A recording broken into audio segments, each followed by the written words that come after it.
السلام علیکم ورحمۃ اللہ وبرکاتہ۔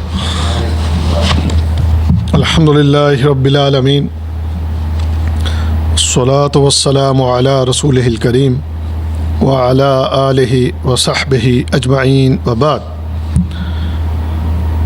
توحید باری تعالیٰ کے 4 بنیادی اصولوں میں آج چوتھا اصول ہم پڑھیں گے۔ اس اصول میں جو بات بیان کی گئی ہے وہ یہ کہ ہمارے دور کے مشرک پرانے زمانوں کے مشرکین سے کہیں زیادہ سخت مشرک ہیں، کیونکہ پرانے زمانے کے مشرک خوشحالی کے زمانے میں شرک کا ارتکاب کرتے تھے اور پریشانی اور مشکلات کے وقت خالص اللہ کو پکارتے، جبکہ ہمارے زمانے کے مشرک خوشی، غمی اور خوشحالی اور پریشانی ہر وقت شرک کا ارتکاب کرتے ہیں۔ پرانے لوگوں کے بارے میں جیسے قرآن میں ہے فَإِذَا رَكِبُوا فِي الْفُلْكِ دَعْوُوا اللَّهَ مُخْلِصِينَ لَهُ الدِّينَ فَلَمَّا نَجَّاهُمْ إِلَى الْبَرِّ إِذَا هُمْ يُشْرِكُونَ۔ یہ لوگ جب کشتیوں میں سوار ہوتے ہیں تو اللہ تعالیٰ ہی کو پکارتے ہیں، اس کے لیے عبادت کو خالص کر کے، پھر جب وہ انہیں خشکی کی طرف بچا لاتا ہے تو اسی وقت شرک کرنے لگتے ہیں۔ واللہ اعلم وصلی اللہ علی محمد وآلہ وصحبہ وسلم۔ اس اصول کو جو بیان کیا گیا ہے اس کا معنی اور مفہوم یہ ہے کہ یہ انتہائی غم اور فکر کی بات ہے کہ سب سے اچھے اور بہتر دین اسلام کی طرف اپنے آپ کو منسوب کرنے والے آج کے مسلمان جو ہیں، ان کا شرک پہلی جو قومیں گزری ہیں ان کے شرک سے بھی آگے نکل گیا ہے، کیونکہ وہ صرف غم اور بے بسی کے عالم میں، جب کوئی غم اور بے بسی کا عالم ہوتا ہے تو اس وقت وہ اپنے دین کو اللہ کے لیے خالص کر لیتے، اور جب خوشحالی ہوتی اور کوئی پریشانی نہ ہوتی تو پھر وہ اپنے شرک میں مبتلا رہتے۔ لیکن اس قوم کی حالت یہ ہے کہ کبھی ان پر کوئی خوف اور غم کا معاملہ بھی آ جائے تو اس وقت بھی اپنے عقیدے کو یہ سنوارتے نہیں ہیں اور اپنے دین کو اور اپنے عقیدے کو خالص نہیں کرتے۔ تو اس لیے یہ اس کتاب میں یہی کہا گیا ہے اس چوتھے اصول میں کہ آج کے زمانے میں شرک کرنے والے یہ مقابلے میں پرانے لوگوں کے جو شرک تھا ان میں اور جو مشرکانہ عقائد تھے، انہوں نے ان کو پیچھے چھوڑ دیا ہے، اور اس کے مقابلے میں آج کے لوگوں کا شرک سخت کیوں ہے اس کے اوپر یہ 1-2 چیزیں بیان کی گئی ہیں۔ ایک کہ زمانہ ماضی کے لوگ صرف خوشحالیوں میں شرک کرتے اور فرشتوں، ولیوں اور بتوں کو پکارتے تھے، اور دوسری بات گزشتہ زمانے کے لوگ اللہ کے ساتھ ان لوگوں کو پکارتے تھے جو اللہ کے مقرب ہوتے تھے، جیسے انبیاء، اولیاء، فرشتے یا درختوں اور پتھروں کو پکارتے جو اللہ کے فرما بردار ہوتے، اس کے نافرمان نہ ہوتے تھے۔ لیکن جو آج کے دور کا مشرک ہے اس کا معاملہ جو ہے وہ بڑا عجیب ہے۔ ان کا شرک ان کے شرک سے مختلف کیسے ہے اور سخت کیسے ہے، زیادہ کیسے ہے، کہ یہ جو ابھی بات ہوئی کہ وہ لوگ اللہ کے علاوہ جن کو پکارتے تھے وہ نبیوں کو پکارتے، فرشتوں کو پکارتے اور اللہ کے نیک بندوں کو پکارتے۔ ان میں کوئی ایک بھی ایسا ان کا معبود نہیں تھا کہ جس کے بارے میں یہ ہو کہ وہ کوئی شرابی ہو، کوئی نشہ کرنے والا ہو، کوئی زانی ہو، کوئی بدکردار ہو۔ نہیں، وہ ایسے لوگوں کی پوجا کرتے جو ان کے نزدیک واقعتاً نیک انسان ہوتا تھا۔ اچھا، آج کے دور کے شرک کرنے والوں نے بعض ایسے لوگوں کو اپنا معبود بنا رکھا ہے کہ جنہوں نے کبھی زندگی میں نماز بھی نہیں پڑھی ہوتی، نیکی نام کی کوئی چیز ان کے اندر نظر نہیں آتی، بلکہ بعض تو ہمارے مسلمانوں نے ان لوگوں کو پیر، معبود، الہ بنا رکھا ہے کہ جو شاید سال 2 سال بلکہ اس سے بھی زیادہ سال کبھی نہائے بھی نہیں ہیں، اور ایسے لوگ بھی کہ جنہوں نے اپنی زندگی ایک لنگوٹا پہن کے گزار دی ہے، اور بعض تو ایسے بھی ہیں کہ جو بالکل ہی ننگے ہیں اور وہ ان کی پوجا کر رہے ہیں، ان کو اپنا معبود بنائے ہوئے ہیں۔ اور اسی طریقے سے آج کے لوگوں کا شرک پچھلے لوگوں کے شرک سے مزید خوفناک اور سخت اس طرح بھی ہے کہ جیسے میں نے پچھلے درس میں یہ شاید مثال آپ کے سامنے رکھی تھی کہ جانوروں کی پوجا کرتے ہیں، مگرمچھ کی پوجا کرتے ہیں اور کچھوے کی پوجا کرتے ہیں، کتوں کی پوجا کرتے ہیں۔ تو ہمارے آج کے لوگ ان سے کہیں آگے نکل چکے ہیں اور ان کا شرک ان کے شرک کی نسبت بہت بڑا ہے۔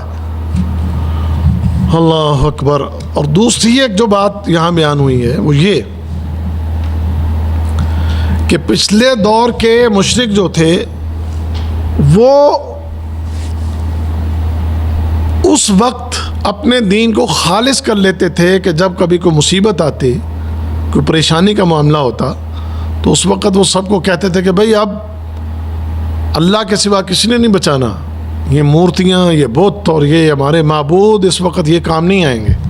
اس لیے یہ جو قرآن کی آیت ہے کہ فَإِذَا رَكِبُوا فِي الْفُلْكِ دَعْوُوا اللَّهَ مُخْلِصِينَ لَهُ الدِّينَ فَلَمَّا نَجَّاهُمْ إِلَى الْبَرِّ إِذَا هُمْ يُشْرِكُونَ۔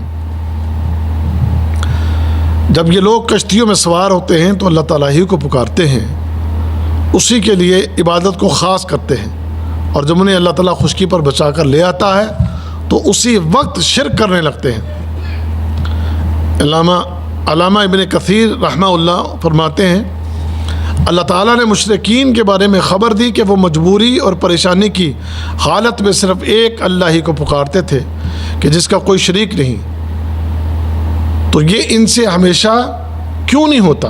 یعنی ہر حال میں ہر وقت ایک اللہ ہی کو پکارتے، لیکن ایسا نہیں کرتے، وہ صرف اس وقت میں اللہ تعالیٰ کو پکارتے کہ جیسے اکرمہ بن ابی جہل کا واقعہ ہے کہ جب مکہ فتح ہو گیا اور نبی کریم صلی اللہ علیہ وسلم اپنے ساتھیوں کے ساتھ مکہ میں داخل ہو گئے تو بہت سے لوگ ان میں فرار بھی ہوئے وہاں سے۔ ان میں ایک ابو جہل کا بیٹا اکرمہ جو کہ بعد میں مسلمان ہوئے رضی اللہ تعالیٰ عنہ، وہ بھی اس دن مکہ سے بھاگ گئے، اور جب مکہ سے بھاگے تو ایک علاقے کی طرف جا رہے تھے تو راستے میں نہر یا دریا تھا، اسے پار کرنے کے لیے کشتی میں سوار ہو گئے، اور جب وہ کشتی چل رہی تھی تو اس دریا کے اندر طغیانی آ گئی، اور یہ خطرہ پیدا ہوا کہ کہیں کشتی ڈوب نہ جائے۔ تو اب کشتی میں جو موجود لوگ ہیں وہ یہ کہنے لگے کہ بھئی اب یہاں پر جو ہے نا ایک اللہ کو پکارو، اب یہاں پر تمہیں نہ لات منات عزا حبل وغیرہ کوئی تمہیں بچانے کے لیے یہاں پر نہیں آئیں گے، اس جگہ پر اگر تمہیں کوئی بچائے گا تو وہ صرف ایک اللہ ہے، اللہ کے سوا تمہیں کسی نے نہیں بچانا۔ تو اکرمہ بن ابی جہل ایک بڑے زیرک انسان اور بڑے عقلمند انسان تھے، انہوں نے جب یہ بات ان کی سنی تو کہتے ہیں کہ بھئی اسی بات پر تو ہماری محمد سے لڑائی ہے صلی اللہ علیہ وسلم، ہمارے محمد رسول اللہ صلی اللہ علیہ وسلم سے جو جنگیں ہوئی ہیں، لڑائیاں ہوئی ہیں، اس کی وجہ یہی ہے کہ وہ یہی تو کہتا ہے کہ بھئی صرف ایک اللہ کے لیے اپنے جو ہے دعاؤں کو، اپنی عبادات کو ایک اللہ کے لیے خالص کر لو، اور ہم اس سے لڑے ہیں، جنگیں کی ہیں ہم نے کہ بھئی یہ کیسے ممکن ہے؟ تم کہتے ہو کہ صرف ایک ہی ہستی کو الہ بنا لو اور باقی سب جھوٹے ہیں۔ اب یہاں پر تم یہ کہہ رہے ہو وہی بات جو محمد کریم نے کہی ہے، یہاں پر اب تم بھی یہی کہہ رہے ہو، اور یہاں پر شرک سے تائب ہو کر ایک اللہ کی طرف رجوع کر رہے ہو، تو پھر اس کا مطلب ہے جو یہاں مشکلوں میں بچانے والا ہے تو وہی خوشی کے حالات اور معاملات میں بھی وہی ہمارا رکھوالا اور وہی ہمارا الہ اور معبود ہے۔ تو اگر میں یہاں سے بچ کر نکل گیا تو میں واپس سیدھا محمد صلی اللہ علیہ وسلم کے پاس جاؤں گا اور اپنا ہاتھ ان کے ہاتھ میں دے کر بیعت کر لوں گا اور مسلمان ہو جاؤں گا۔ تو یہ اکرمہ بن ابی جہل رضی اللہ تعالیٰ عنہ، اور اللہ تعالیٰ نے بچا لیا اور آئے واپس، اور آ کر نبی کریم صلی اللہ علیہ وسلم کے ہاتھ پر بیعت کی اور مسلمان ہو گئے۔ یعنی اس چیز نے ان کی زندگی بدل کے رکھ دی کہ بھئی یہاں پر اب اس مشکل کے اندر جب وہ اللہ ہی معبود ہے تو پھر خوشی کے حالات میں بھی وہ اللہ ہی معبود ہے، پھر کوئی اور معبود نہیں ہے۔ اب اس بات کو یہاں بیان کرنے کے بعد جو چیز سمجھائی گئی ہے اس اصول کے اندر وہ یہی ہے کہ ہمارے لوگوں کا معاملہ یہ ہے کہ کوئی مشکل بھی آ جاتی ہے تو مشکل وقت میں بھی ایسا نہیں ہوتا کہ یہ کہہ دے کہ بھائی نہیں اب علی حجویری کو نہیں پکارنا، اب جناب ہم نے خواجہ غریب نواز کو نہیں پکارنا، اب ہم نے جناب کسی بابا فرید کو نہیں پکارنا، کسی فلاں بابے کو نہیں پکارنا، اب ہم نے اپنے اس مشکل وقت میں صرف اللہ کو پکارنا نہیں، بلکہ ان حالات کے اندر تو مزید اپنے بابوں کو آوازیں لگاتے ہیں، مزید اپنے بزرگوں کی طرف اپنا جھکاؤ کرتے ہیں، اور مزید اپنا ایمان اور اعتقاد اور یقین اپنے بزرگوں پر بڑھانے کی کوشش کرتے ہیں۔ مشکل وقت بھینس دودھ نہیں دے رہی تو جناب علی حجویری کے دربار پہ جا کر دودھ چڑھاؤ تو پھر تمہاری بھینس جو ہے نا وہ دودھ دے گی، پھر تمہاری بھینس جو ہے نا وہ صحیح طریقے سے تمہیں دودھ دے گی۔ اگر تمہارے ہاں گھر کے اندر اولاد نہیں ہو رہی، ایک مشکل ہے، پریشانی ہے، تو کہتے وہ دولے شاہ کے چوہے جو ہیں اس کے بازار پر جاؤ اور وہاں سے تمہیں خیر ملے گی۔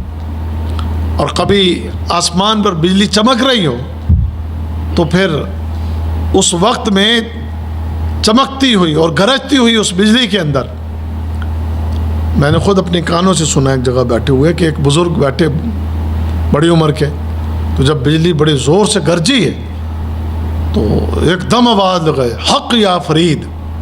تو میں نے وہ سوال ان سے کیا، میں نے کہا یہ آپ نے یہ حق یا فرید کیوں کہا یہاں پر؟ کہنے لگے اصل میں ہم نے اپنے بزرگوں سے سنا ہے کہ اگر کبھی بھی بجلی چمکے گرجے تو اس سے بچنا ہے تو پھر بابا فرید کو یاد کرو، تم اس بجلی سے بچ جاؤ گے، اس کی طرف سے تمہیں کوئی تکلیف نہیں ہوگی۔ وہ کیوں؟ کہنے لگے بابا فرید نے اصل میں اس بجلی کو پکڑ کے لوٹے میں قید کر دیا تھا، اس لیے ان کا اس بجلی پر، آسمانی بجلی پر ان کا قبضہ ہے، تو کچھ بھی نہیں ہوگا، ان کو یاد کرو۔ تو اب آپ بتائیں کہ وہ لوگ کہ جو بہت بڑے مشرک تھے، جن سے جنگیں کی محمد رسول اللہ صلی اللہ علیہ وسلم نے، جن سے اسلام نے اپنی برات کا اور بیزاری کا اعلان کیا، ایک طرف وہ شرک ہے اور ایک طرف آج نام نہاد مسلمانوں کا شرک، کہ یہ کسی تنگی اور پریشانی کے زمانے میں بھی یاد کس کو کر رہے ہیں؟ کہتے ہیں اگر کشتی ڈوب رہی ہو، ایک فرق آپ دیکھ لیں، قرآن کہہ رہا ہے کہ جب ان کی کشتی ڈوبنے لگتی تو کیا کرتے؟ اللہ تعالیٰ کو پکار رہے ہوتے۔ یہاں پر اللہ تعالیٰ نے اس آیت کے اندر یہی بات کی ہے، فَإِذَا رَكِبُوا فِي الْفُلْكِ، کشتی میں بیٹھ گئے، اب کشتی جو ہے ڈولنے لگی ہے، طوفان آ گیا، طوفانی آ گئی، اب جب یہ کیفیت پیدا ہوئی ہے تو اب دعو اللہ کو پکارنے لگے، مخلصین لہ الدین، اپنے تمام معبودوں کو ایک طرف رکھتے ہوئے ایک معبود کو پکارنے لگ گئے اور اپنے دین کو، اپنے عقیدے کو اس کے لیے خالص کر لیا۔ اے اللہ، اب اس ڈوبتی کشتی کو تیرے سوا کسی نے نہیں بچانا، اس ڈوبتی کشتی کو تیرے سوا پار کسی نے نہیں لگانا۔ یہ اللہ نے ان کی بات کہی۔ اب آ جاؤ آپ آج اپنے مسلمانوں کو، کہتے ہیں کہ عبد القادر جیلانی نے کشتی پار لگائی تھی،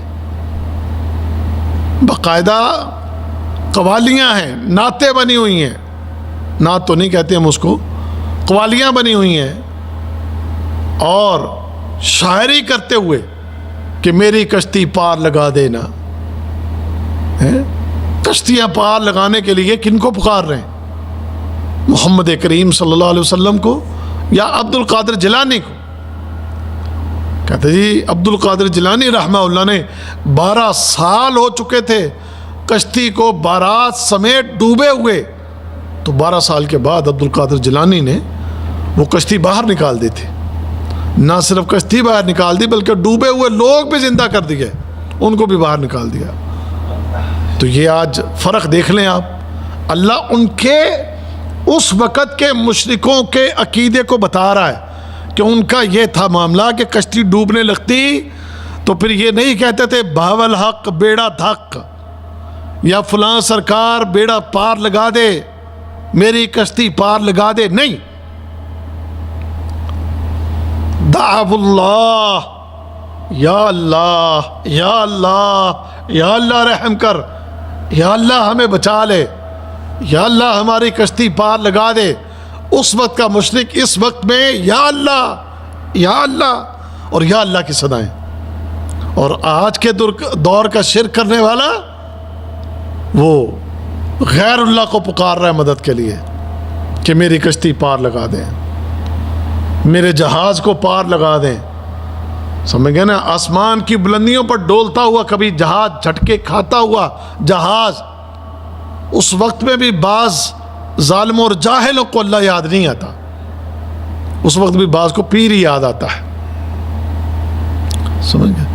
تو یہ اس چوتھے اصول میں یہی بات بیان کی گئی ہے، جو مفہوم ہے اس چوتھے اصول کا وہ یہی، یعنی دو بڑی اہم باتیں چوتھے اصول میں بیان ہوئی ہیں، یہ سمجھنے والی یہ چاروں باتیں ہیں، لیکن اس چوتھے اصول میں یہ دو باتیں آج کے اس زمانے کے لوگوں کے لیے پلے باندھ لیں آپ، کہ وہ لوگ غیر اللہ کو پکارتے، وہ کن کو پکارتے؟ فرشتوں کو پکارتے، نبیوں کو پکارتے، اور نیک لوگوں میں سے ان کو پکارتے کہ جو واقعی ہی اپنے زمانے کے نیک لوگ تھے۔ ٹھیک ہے؟ یہ تھے وہ آج کے لوگ، آج کے دور کے مسلمان اپنے آپ کو کہنے والے، جہاں یہ نبی کریم صلی اللہ علیہ وسلم کو بھی پکارتے ہیں، وہیں پر یہ بعض صالحین بھی ہیں ان کو بھی پکارتے ہیں، اور وہیں پر یہ بعض ان لوگوں کو بھی پکارتے ہیں کہ جن لوگوں کے ایمان کا نہیں پتا، جن لوگوں کے دین کا ہی نہیں پتا، یہ ننگے بابوں کو معبود بنا کر بیٹھے ہیں۔ میں شاید پہلے بھی یہ بات یہاں کئی دفعہ کر چکا، مجھے کوئی ایک مثال لا کر دیں آپ ابو جہل کے زمانے سے،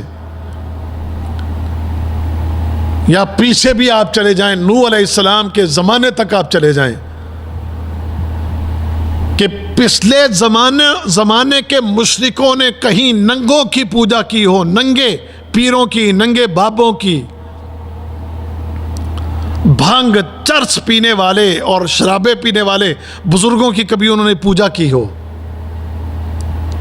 یہ شرف اگر حاصل ہے تو اس امت کے لوگوں میں یہ چیز پائی جاتی ہے۔ یہ اصول یاد رکھیں کہ یہ اس پچھلی تمام امتوں میں وہ جو شرک کرتے رہے، وہ کنہیں معبود بناتے تھے؟ فرشتوں کو، نبیوں کو، صالحین کو، ٹھیک ہے، پتھروں کی اور درختوں کی، اور اسی طریقے سے سورج چاند ستاروں کی بھی انہوں نے پوجا کی ہے، لیکن انہوں نے ننگے بابوں کی پوجا نہیں کی، انہوں نے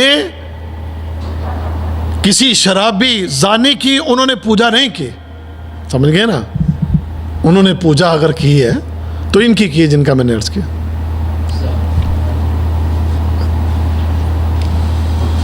اب آپ دیکھیں آج اس دور میں زانیوں کے سامنے بیٹھے ہیں لوگ، زانیوں کو معبود بنا کے بیٹھے ہیں، زنا کرنے والے شرابیوں کو معبود بنا کے بیٹھے ہیں،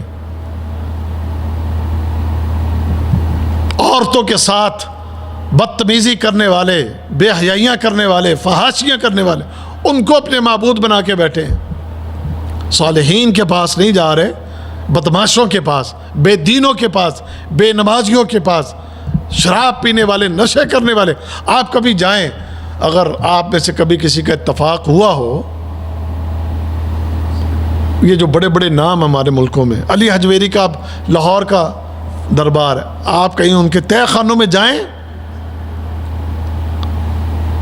وہاں پر بیٹھے لمبے لمبے بال لے کر، چوغے پہن کے، بڑے مونچھیں رکھ کے، اور کیا چل رہا ہے وہاں پر؟ چرچ چل رہی ہے، ہیروئن چل رہی ہے، نشے چل رہے ہیں، اور وہاں لوگ ان کے پاس بیٹھے مراد کے لیے، لوگ بیٹھے ہیں ان کے پاس فریادیں لے کر، لوگ بیٹھے ان کے پاس اپنی دنیا کی زندگی کی کامیابی کے لیے کوئی نسخے مانگ رہے ہیں، ان سے فریادیں کر رہے ہیں ان سے. تو یہ فرق ہے، بہت بڑا فرق ہے. اور دوسری جو اہم بات اس باب میں بیان ہوئی کہ ان کے اوپر کبھی کوئی مشکل وقت آ گیا کہ جب پتہ لگا کہ اب بس معاملہ بڑا خطرناک ہے، تو پھر وہ چھوڑ دیتے تھے اپنے سارے الہ، پھر وہ کسی الہ کو یاد نہیں رکھتے. پھر ان کے نزدیک لات، منات، عزا وہ سب ان کے نزدیک بیکار ہو جاتے تھے. نہیں، یہ مشکل لات، منات، عزا، حبل یہ دور نہیں کر سکیں گے. اچھا پھر کیا کریں؟ جیسے اکرمہ بن ابی جہل کا واقعہ میں نے آپ کے سامنے رکھا ہے. تو وہ اب چھوڑ دو سب کو، اب ایک اللہ کو پکارو، بس دعوا اللہ مخلصین لہ الدین، اللہ اللہ کرو اب بس. یا اللہ بچا لے، یا اللہ نکال لے، یا اللہ نجات دے دے، بس اللہ کو پکارو. یہ ہے وہ مشرک، اس وقت کے مشرک. اور آج کے مشرک ہیں بس لیتے ہیں بس کے اندر جناب نالین، پیر، بزرگ، آگے گاڑی کے آگے جوتا، گاڑی کے آگے جناب کالے کپڑے، کالی ٹاکیاں. کیا ہوگا؟ حادثے کے وقت میں ہمیں یہ بچائیں گے. اگر روڈ پہ کہیں حادثے کی کوئی شکل بنی تو ہمیں اگر کوئی بچائے گا تو کالی ٹاکی بچائے گی، گاڑی کے آگے بندھا ہوا جوتا بچائے گا، ہمیں جناب گاڑی کے اندر لگے ہوئے نالین، گاڑی کے اندر لگی ہوئی پیر کی تصویر، وہ ہمیں بچائیں گے. یہ آج ہمارے لوگوں کے عقائد ہے. اور کبھی جھٹکے کہیں آ جائیں تو یہ نہیں ہے کہ اس جھٹکے کے دوران اللہ اللہ شروع ہو جائے، الا ماشاء اللہ کہ جیسے اللہ توفیق دے دے، وگرنہ اس حالت کے اندر بھی وہ اپنے پیروں کو یاد کر رہے ہیں کہ یا پیر مجھے بچا لے، یا پیر، یا استاذ پیر ہمیں بچا لے. یہ ہمارے لوگوں کی عادت. تو یہ ایک بہت بڑا فرق. یہ اصل میں اس باب کا لب لباب تھا کہ جو اس باب میں اس چوتھے اصول کے اندر جو بات بیان کی گئی ہے وہ یہی بیان کی گئی ہے کہ یہ دو اہم ترین چیزیں. سمجھ گئے؟ پھر اس میں اس چوتھے اصول میں اس کی شرح میں یہ کچھ قرآن سے آیات لے کر یہ بات بیان کی گئی ہے کہ انسان کی جو قلبی عبادتیں یہی ایمان کا اصول ہے، دین کی بنیادیں اور اعضاء اور جوارح کے عمل کی اساس ہیں. اور یہ تمام مخلوق پر واجب ہے جو حکم الہی کے مکلف ہے، جو حکم الہی کے مکلف ہے. اور اس پر تمام ائمہ دین کا اتفاق ہے. جیسے کہ دعا کا معاملہ ہے، یہ خالص قلبی عبادت ہے، دل کی عبادت ہے. اب یہ خالص کس کے لیے ہے؟ اس کا حکم اللہ نے دیا ہے، وَقَالَ رَبُّكُمْ ادعونی استجب لکم. تمہارا رب کہتا ہے کہ مجھے پکارو، میں تمہاری دعا کو قبول کروں گا. ان الذین یستکبرون عن عبادتی سیدخلون جہنم داخرین. اور یہ اس دعا کے عمل کو جو چھوڑ دیں اور وہ اللہ کو پکارنا چھوڑ دیں تو یہ تکبر کرنے والے ان کا ٹھکانہ پھر جہنم ہے. تو اس آیت سے جو بات پتہ چلتی ہے کہ کبھی بھی اگر انسان کو خوشی کا عالم ہو، خوشحالی کا زمانہ ہو، بدحالی کا زمانہ ہو، حادثے کی کیفیت ہو، پریشانی کا معاملہ ہو، ہر حال میں اس بندے نے اگر پکارنا ہے، ادعونی، مجھے پکارو، اللہ کہتا ہے صرف مجھے پکارو. تمہاری دعاؤں کا محور اور مرکز ہوں میں ہوں. یہ نہیں کہ اس وقت تم دعائیں کر کر کے پیر عبد القادر جیلانی کو یا عبد القادر جیلانی، یا عبد القادر جیلانی، یا غوث آدم، یا فلاں مشکل کشا، یا حاجت روا، یا فلاں یا فلاں. یہ یا فلاں یا فلاں کیا ہے؟ یہ نہیں، یا اللہ، یا رحمان، یا رحیم، یا کریم، یا رؤوف، یا عزیز، یا قدوس، یا مومن، یا محیمن، اس کی صفات کے ساتھ. وَلِلَّهِ الْأَسْمَاءُ الْحُسْنَى فَادْعُوهُ بِهَا، اس کے جو پیارے پیارے نام ہیں اس کے ذریعے اس کو پکارو. فَادْعُوهُ بِهَا، اللہ کو پکارنا ہے. میں مقیف آواز کرنے لگ گیا ہوا نا، کیڑا نہ بند کر دیں.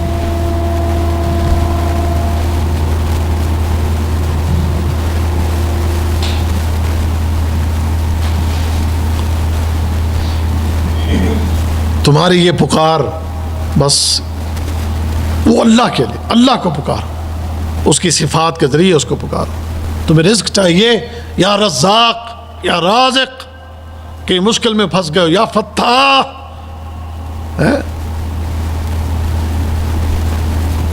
تمہیں رزق چاہیے، تمہیں اولاد چاہیے، اس کی انہی صفات کے ساتھ، اس کی صفات کا اس کو واسطہ دیتے ہوئے، یا وہاب، سمجھ گئے، اس کو پکارو. گناہوں کی معافی چاہیے، یا غفار، یا غفور، یا رحمان، یا رحیم، یا تواب.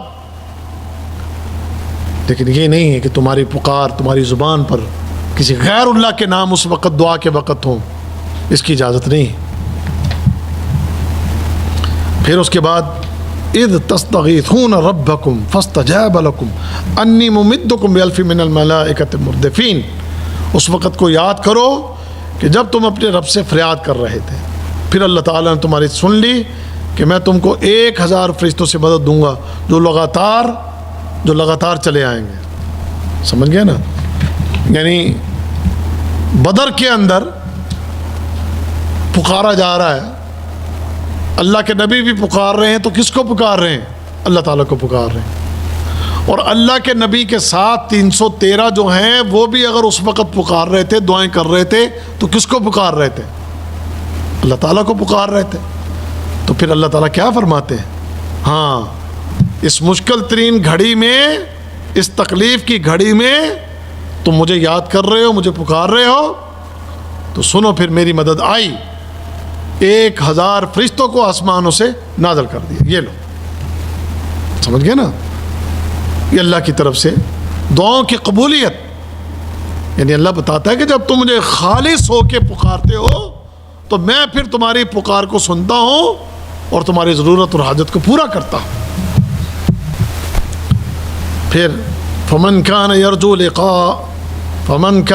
لقاء ربه فليعمل عملا صالحا ولا يشرك بعبادة ربه احدا.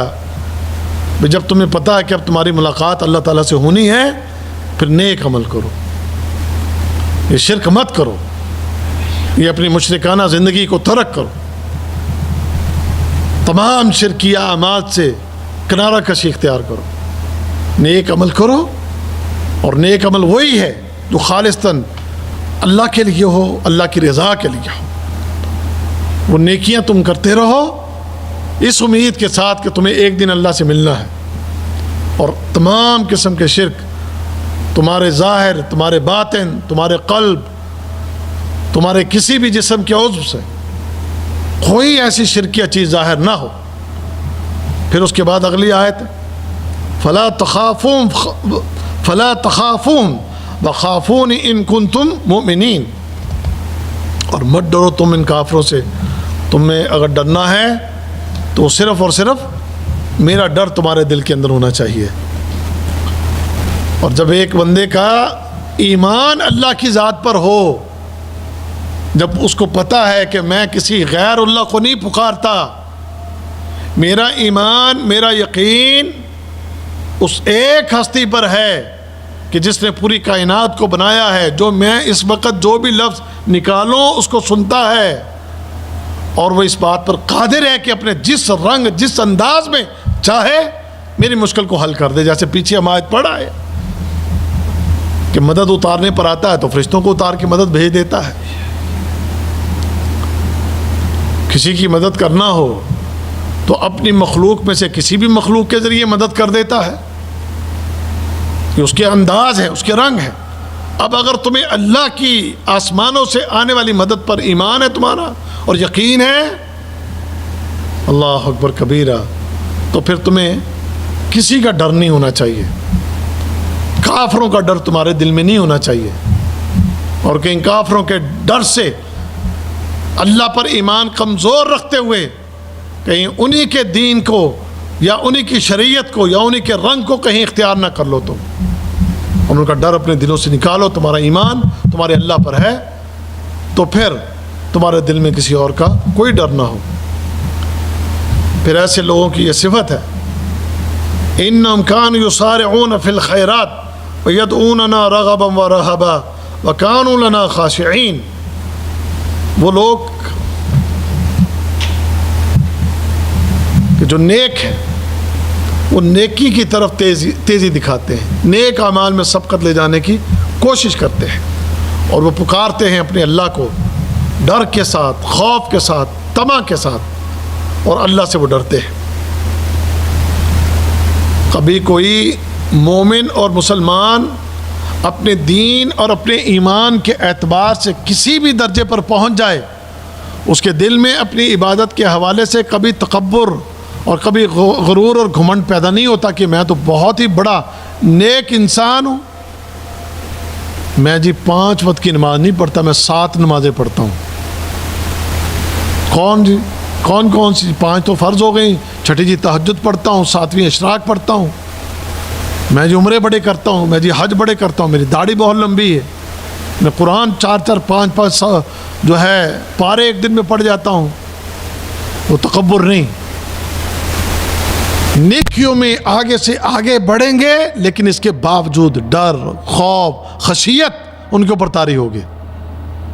اور حقیقی مومن یہی ہوتا ہے کہ وہ تمام تر نیکیوں کے باوجود وہ یہی سمجھتا ہے کہ اللہ کی جیسے عبادت کرنے کا حق تھا وہ حق میں ادا نہیں کر سکا۔ تو یہ صالحین ہے، اور یہ صالحین جب اللہ کی طرف یوں رغبت رکھنے والے اور نیکیوں میں سبقت لے جانے والے، تو اب یہ نہیں ہے کہ تم انہیں عبادات کے لیے پکارو اور انہیں اپنی تمام تر توقعات اور امیدوں کا مرکز بنا لو۔ وہ تو خود اللہ سے ڈرنے والے اور وہ خود اللہ کی طرف جو ہے دوڑنے والے اور نیکیوں کی تلاش میں رہنے والے۔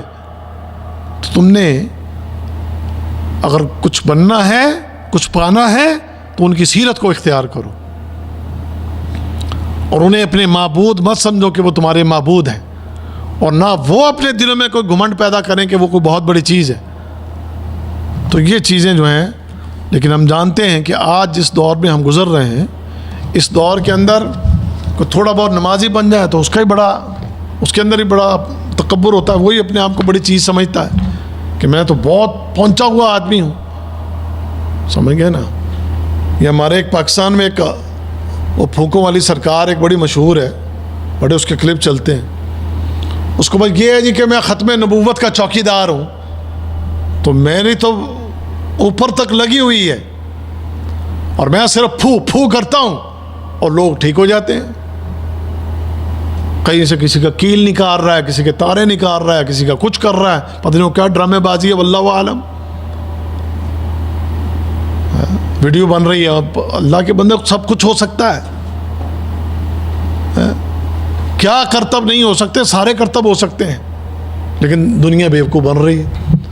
ہزاروں کی تعداد میں مجمع وہاں پر لگے ہوئے ہیں، لوگ جمع ہیں کہ یہاں پر پھونکوں کے ذریعے بہت کچھ ہو رہا ہے، اور اس کو یہ گھمنڈ ہے کہ میں ختم نبوت کا چوکیدار ہوں، اس لیے میں بہت پہنچا ہوں، میرا یہ عمل بہت بڑی نیکی ہے، میں بہت بڑی نیکی کر رہا ہوں، بڑا میرا یہ عمل، بڑی میری یہ نیکی۔ اللہ کے بندے، یہاں تو ہمیں قرآن بتا رہا ہے کہ نیک لوگ نیکیوں میں آگے نکل جانے والے، لیکن اس کے باوجود ڈرے ہوئے، سہمے ہوئے، خشیت الہی، اور اس کے ساتھ اللہ کو رو رو کے پکارنے والے، اور تم اپنے آپ کو جناب ثابت کرنے کی کوشش میں لگے ہوئے کہ تم بہت بڑی چیز ہو۔ اللہ اکبر۔ پھر آگے سے لوگ اسی طرح اللہ ان کو ہدایت دے کہ اس فتنے کا شکار ہو کے انہیں اپنا معبود قرار دے لیتے ہیں اور ان کے پیچھے لگے ہوئے ہیں۔ تو آج کے اس درس میں جو 2 اہم ترین باتیں کہ نمبر 1، آج کا مشرک اور اس وقت کا مشرک کس حساب سے آگے ہے کہ وہ جن کی پوجا کرتے تھے وہ آج جس دور میں یہ جن کی پوجا کر رہے ہیں اس سے بہتر تھے. وہ صالحین کی، انبیاء کی، فرشتوں کی پوجا کرتے تھے. اور یہاں کن کن کی پوجا ہو رہی ہے. اور نمبر 2 کہ مشکل حالات کے اندر وہ اپنے عقیدے کو سنوار لیتے تھے، لیکن یہاں مشکل وقت کے اندر بھی یہ غیر اللہ کو پکار رہے ہوتے ہیں. تو اللہ تعالیٰ ہدایت دے ہمارے ان مسلمانوں کو اور عقیدے کی اصلاح فرمائے. اللہ تعالیٰ تمام مسلمانوں پر اپنی رحمت کرے اور دنیا و آخرت بہتر کرے، اور خاص کر عقیدے کے معاملے میں اللہ تعالیٰ ہم سب کی اصلاح فرمائے. یہ کتاب الحمدللہ یہ بھی ختم ہوئی.